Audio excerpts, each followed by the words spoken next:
Welcome, a good tavach to everybody, a good week. Shavua Tov. We welcome to Tanya today.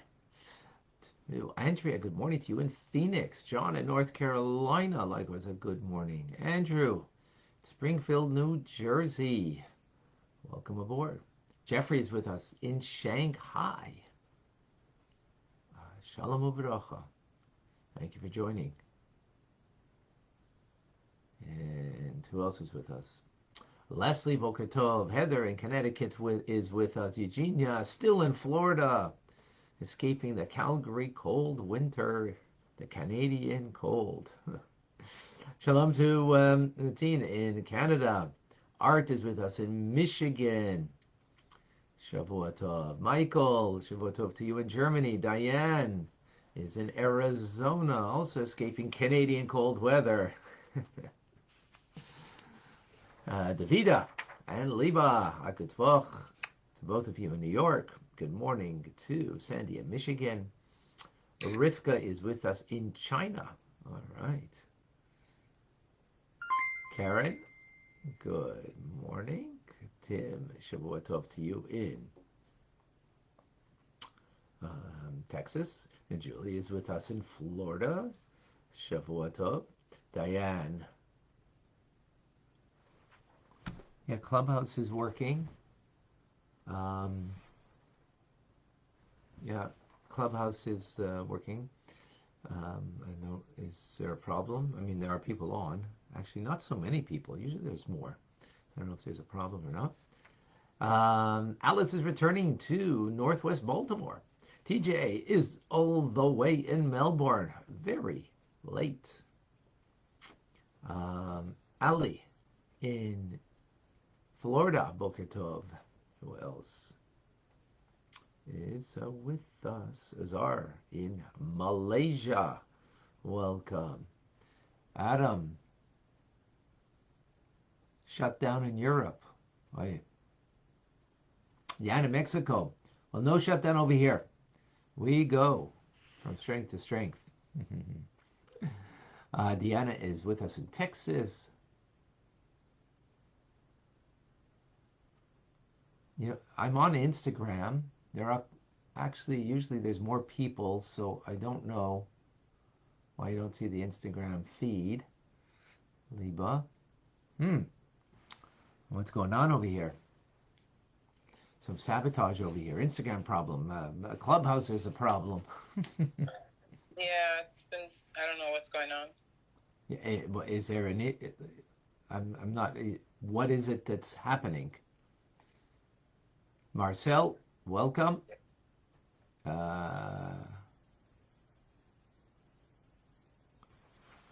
Oh, maybe... One second. Is it part of Chabad? Maybe I forgot to put... Maybe it's a Chabad... anyways, okay.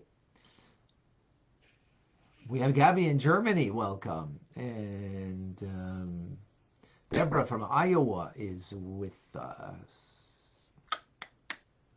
Who else? Marcel. Okay. Great. We have Batyan Clubhouse. We have Benjamin. We have Hakim, Jeffrey, Eliana. We have on Instagram, and De La Benta, we have from Dallas, a sage with us. We have Andrew. We have Akoy in Peru. And some names I can't make out. In the Philippines, we have I'm probably pronouncing this wrong. Yeah.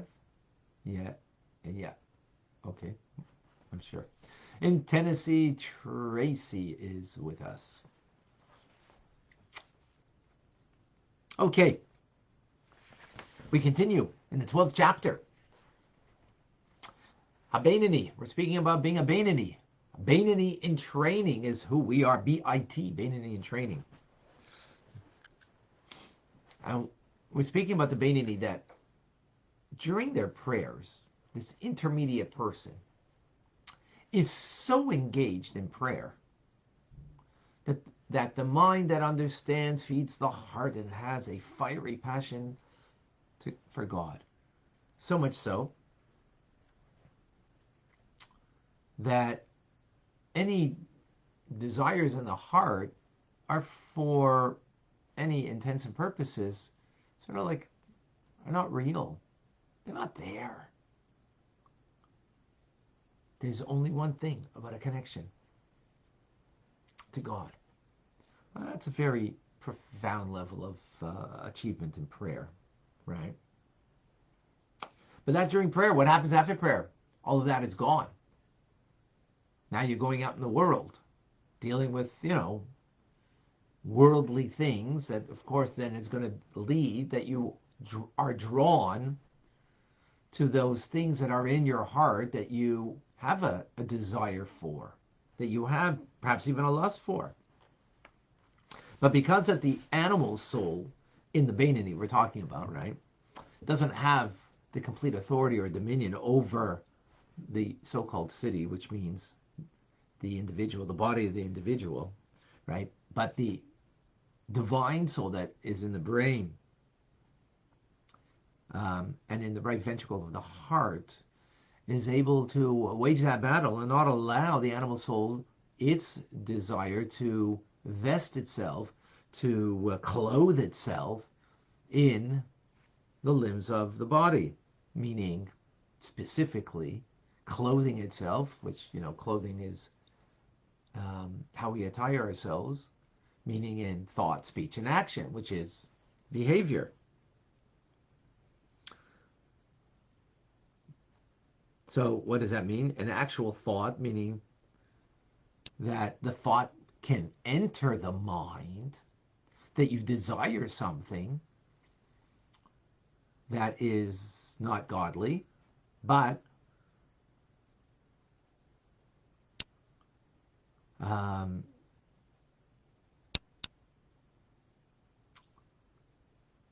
the Beinoni will push away that thought and not allow it a willful thought, a cogitated, meditated thought,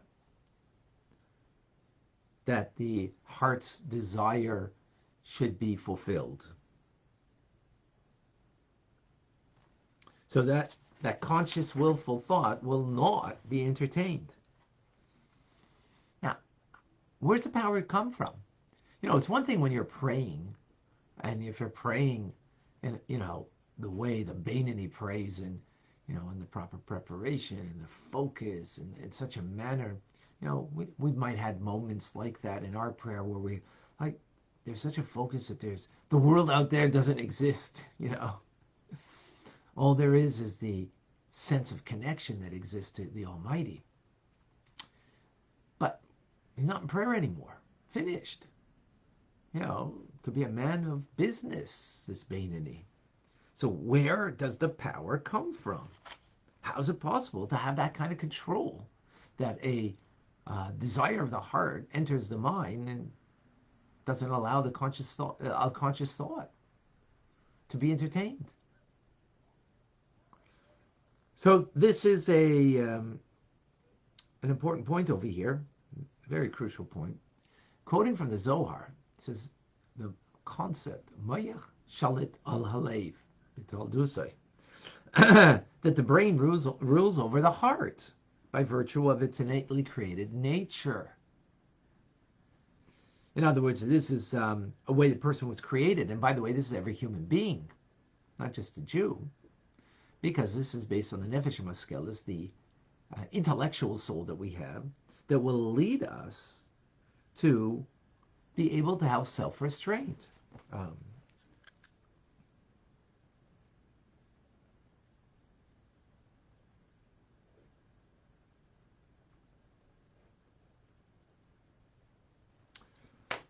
We'll explain this a little more. And therefore allow, because of the power of the brain, of the mind, to choose to avert any desire of the heart, going au contraire to what your animal soul's desire is. Then the Alter Rebbe adds that if you do it from a holy place, meaning not merely from the nefesh hamaskelis, the intellectual soul, but you do it from the point of view of the godly soul, and that's what's motivating you. In other words, that you are doing it for the sake of God, that what God wants, as opposed to, again, just what you can intellectually and rationally come to, but you bring in holiness, the aspect of God, to this, then, as King Solomon says, that I saw wisdom surpass folly as light surpasses darkness. Now, everybody knows that, light surpasses darkness and wisdom over folly. So what does it mean? That from the darkness, you appreciate greater light. And a little bit of light will push away a lot of darkness. So likewise, here, the light of the soul that a person engages in, of the divine soul, will push away a lot of the darkness of the animal soul. And it will be driven away automatically because of the great power of the light of the godly soul. As our sages say, that a person doesn't sin unless the spirit of folly enters them. So when you allow the light of the divine soul to enter, that it should diffuse itself within you, then the folly of the animal soul will automatically be banished because of the divine soul and its greater light and power.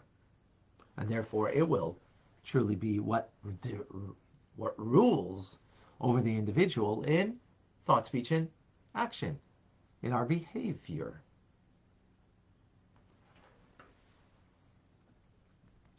Let's unpack this. It's the Alter Rebbe. This is powerful stuff over here.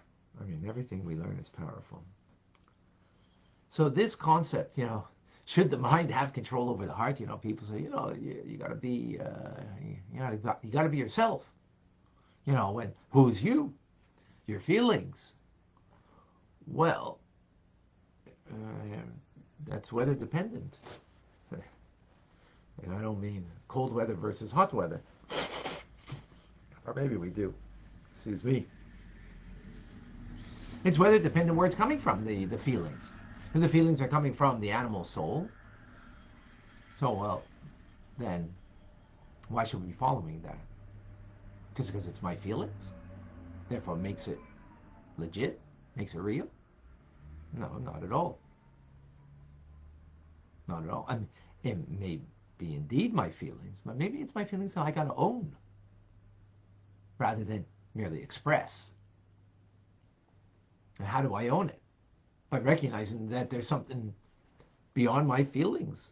There's a right versus wrong.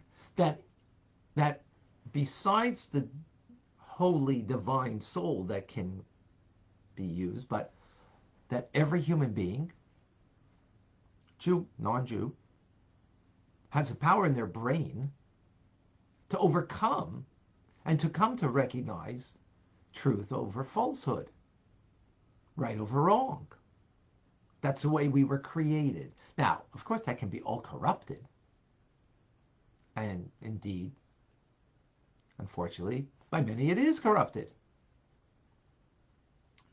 And therefore they're so engaged with their animal soul that whatever they think and feel and whatever, they rationalize it. And that was something in chapter 11 that we spoke about, right? About the rush of the Raloi, the wicked person, and that it's evil for them, but that the evil overtakes them so much that they have no regret for anything that they do because they can always rationalize it away.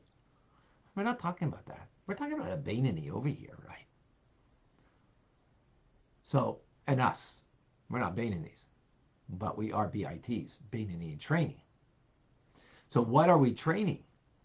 We're training over here in this understanding that our intellectual soul, the nefesh hamaskelis, from the word seichel, can do the opposite of what the heart's desire is. Because the heart's desire is coming from the animal soul. And therefore my mind can have dominion over that and go the completely opposite. Now, by the way, you know who can't do that? An animal. right? A lion, king of the jungle, as he's called, doesn't wait. It can never wake up in the morning and say, you know what? I just want to be a sweetheart. I don't want to be the king anymore of the jungle. I just want to be a sweetie, and cuddle up with other species and just give him a big hug. Well, give a big hug, yeah, for lunch, in order to have my lunch. No, not happening, because the instinct of the animal must be fulfilled, and any brain power that they have is only in order to fulfill it. Well, that sounds like a Russia for ally. The instinct of the person has to be fulfilled. Whatever I want needs to be fulfilled because I want it. Oh, okay. What are we talking about here, though? Well, you have that instinct. You have the desire of the heart. You have that lust or whatever it is. We can go directly opposite to it and control it if we so desire. And that is natural and human. If we've lost that, it's only because we've lost our humanity. Well, we became like the lion, just living by our instinct. Story told about Napoleon.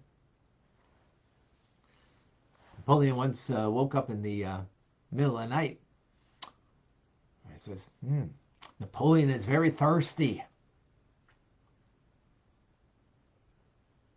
And Napoleon's thirsty. He has to have his drink, water. He clothes himself. He got to get dressed up like Napoleon. He can't get dressed up like, because he had to go outside to the well to get some water. And as he's going outside and drawing up the bucket from the well to get some water, he thinks to himself, I'm Napoleon. Just because I'm thirsty, I have to have a drink of water?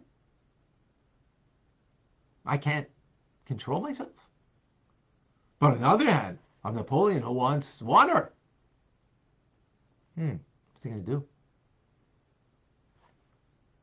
He draws up the bucket, fills up the cup with water, and pours it back down the well.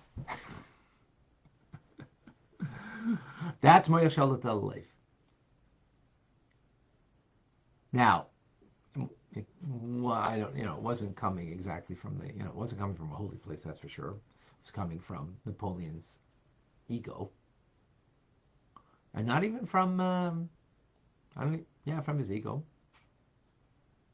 which could be part of the Nefesh Maskelis, but whatever. The point is that we can divert attention completely from our heart's craving and to the direct opposite. And that is human. Not godly, but human. And everybody has that capability. And if we feel we've lost that capability in any instance, well,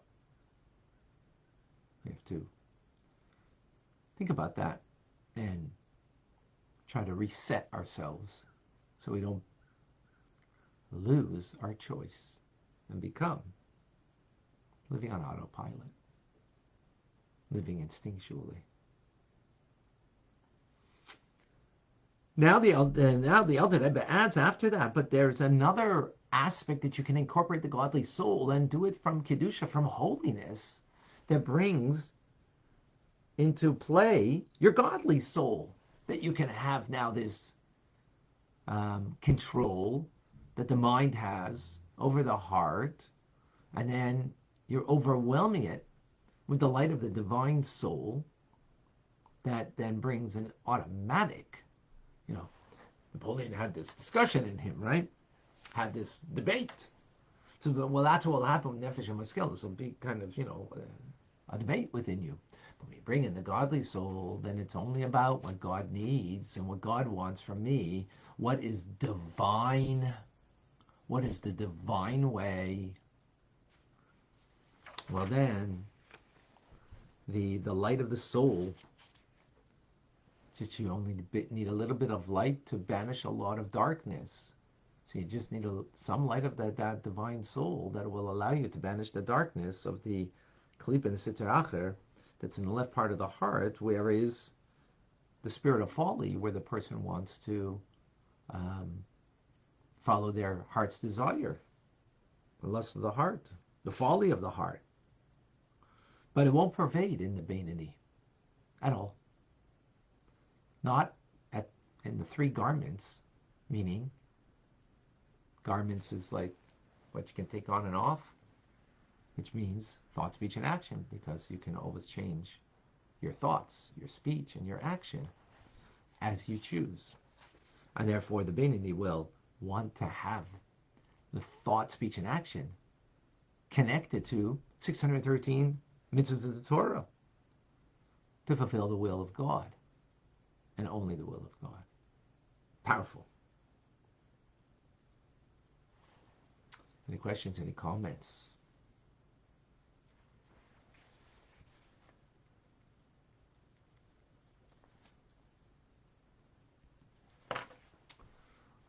Before I lose the feed over here. 2 question marks before you ask a question. A reminder, today, 1 o'clock, Rambam, and 6:30 tonight, I'm going to give the weekly Parsha class. This is all on Zoom and on Facebook, Chabad ZK. Chabad ZK, yes. Do I see 2 question marks? I don't. 1 second. Here I am.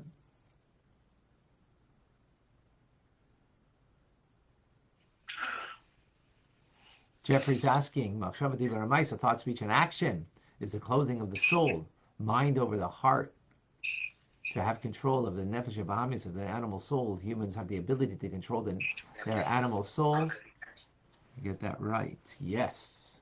Jeffrey, excellent. Excellent. You got it.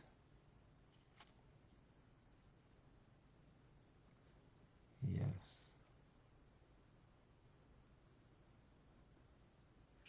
Now, as Bachi says over here, this is totally a process. Absolutely. This is not all or nothing. Well, every moment is sort of like an all or nothing. But we fail in one moment. Doesn't mean the next moment we have to fail. So that's very important. Thank you, Bachi, for bringing that up. Thank you. Yep. Bachi, you wanted to say something? Just that, good morning, Rabbi. Good morning. And yes, this is a total process. And though I personally have been learning Tanya for years, this is, Baruch Hashem, I can see growth in myself since learning, but it's definitely still a process, and I still have a lot of work to do. As we all do, yes, thank you for sharing.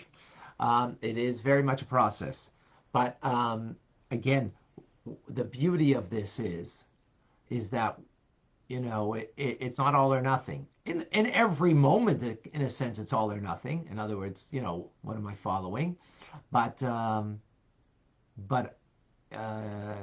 you know, in the folly that we fail in one moment doesn't mean the next moment we also fail. We have the capability of rising above, and you know, and the more we learn this, and the more it becomes a part of us, right?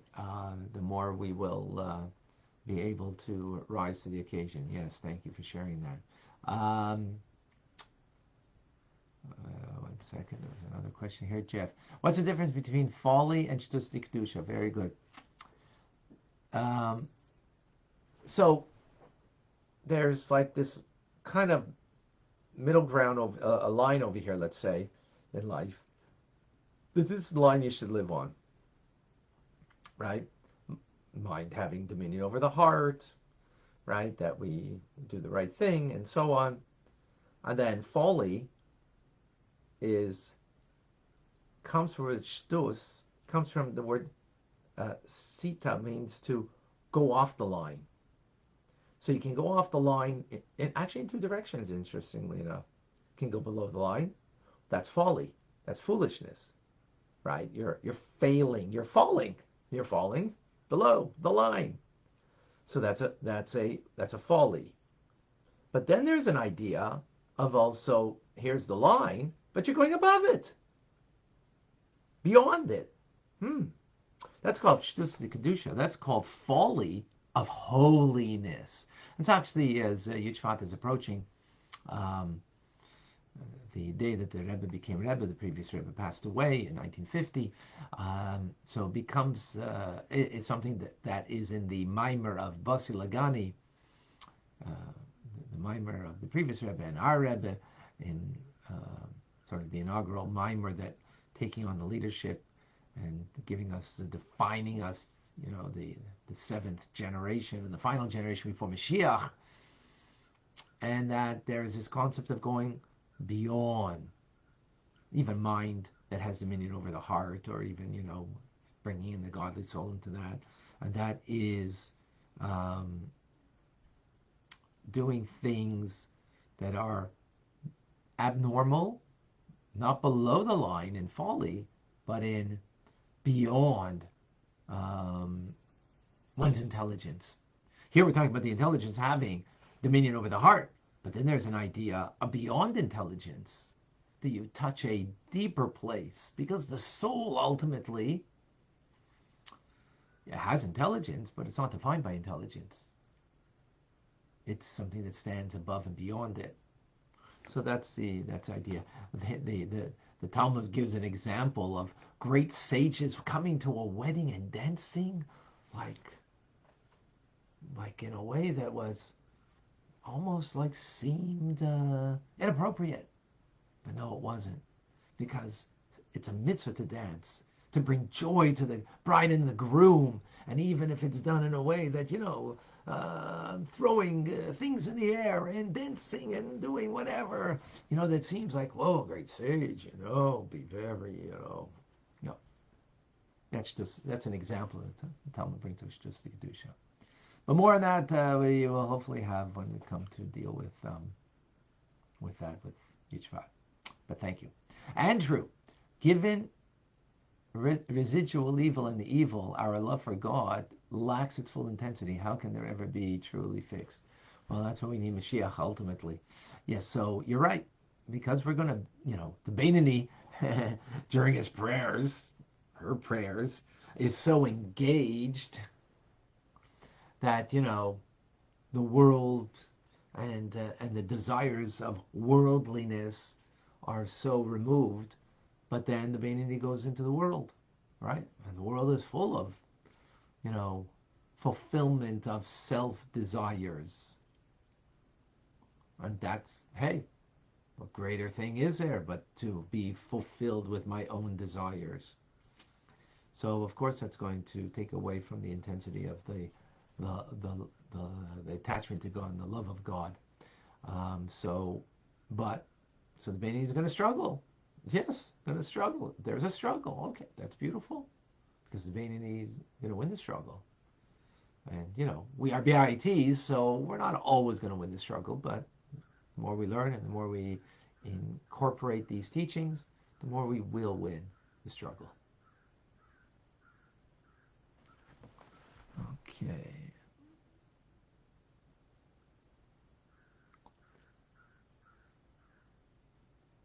How do we bring Mashiach, Natalie? Another mitzvah, one mitzvah. Each mitzvah will bring Mashiach. Absolutely.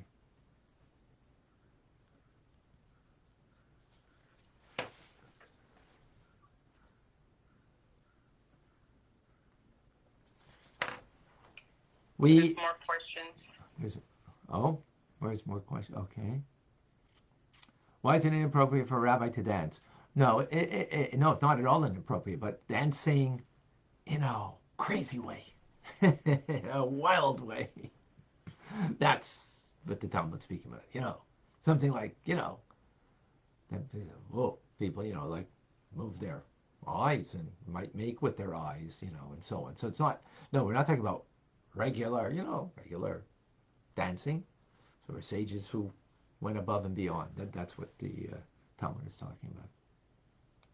Okay, that's it.